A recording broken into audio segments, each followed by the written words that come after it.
I'm serious. I said it'll come. Well, that was another thing about being busy is scheduling. I think scheduling is very, very important. Spending your time wisely. I mean, one of the things that I learned over the pandemic is I had a lot of post-production projects that I needed to complete, and I'm still working on, but trying to get them done, I've always just kind of winged it because that was never my area of expertise.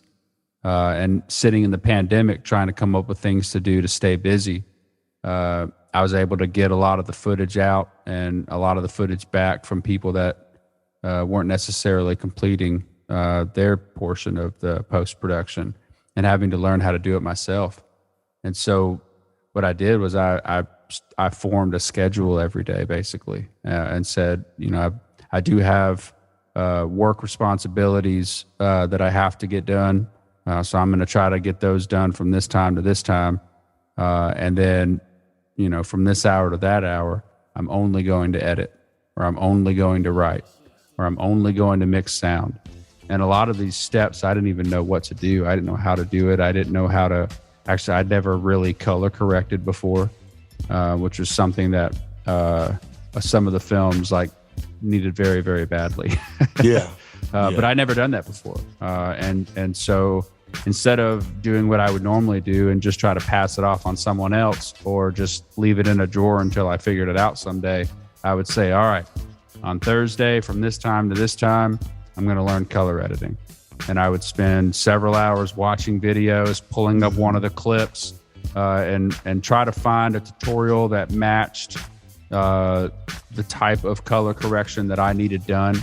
And I would do what they did and do what they did, do what they did. And then I'd go to another video and someone had a whole nother way of color correcting. Mm-hmm. And then taking what I learned and then applying it to the film and then passing that film off to another friend who actually knew how to do that stuff and said, hey, can you give me some feedback on this? Well, this doesn't match, that doesn't match, try it again. And then go back and try it again. All right, so on Tuesday, I'm going to work on this one scene from this time to this time. And it would always go over. But the point was that I found ways to force myself to sit down in front of the computer and learn how to get the job done.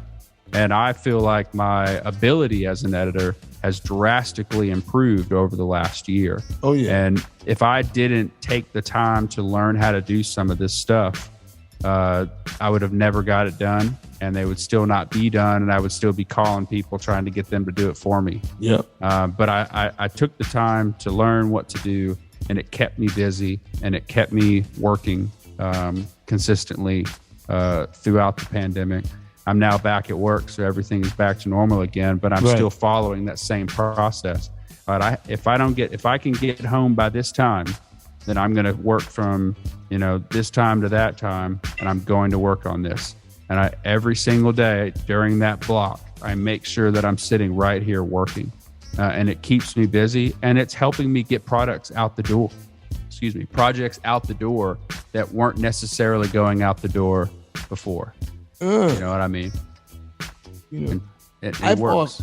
I've often thought about taking every button that's in the door that I use and actually just kind of looking at a tutorial on it all. Yeah. Just doing something like that too. That's interesting that you brought that up. Yeah, because there's a lot in and I will just stick with the editing as the example. There's a lot in editing. It's not just drag and drop this shot to that shot. There's transitions, there's color, there's sound, there's length, there's speeding up, slowing down. It's an art form within itself. I used to look at it like it's a puzzle. And here's the pieces. They don't all fit together very well, but you got to figure out how to make it work. Good luck. Right. And I've taken the time to figure out how some of this stuff works, because I'll see a transition or a style or a pacing in another film and go, well, I tried to do that and it didn't work out so well. Right. And so now that I'm pulling this project out, plugging the hard drive in and tackling that scene again, I now know I need to figure out how this is going to work. And there are millions of tutorials out there.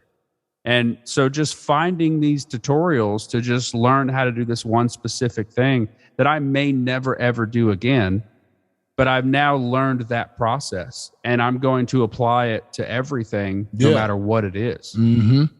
It has sped up my editing. I just need to upgrade my computer and I'm good to go now. Yeah. Because mainly that's really what is workflow. Really. Workflow, exactly. You know what I mean? That's really the key to editing is making your workflow as comfortable as you can get it. Yes. You know what I mean? And if you can do that, man, I'm not gonna say you can whiz through, but it makes, like you said, it makes the process a lot quicker. Yes. You know, like really, I've even been watching videos on workflow. You know what I mean? Really? How to get a better workflow and stuff like that. Utilizing folders and things to make things not so messy and stuff like yeah, it's been a beautiful, been a beautiful thing. Oh yeah. Beautiful thing.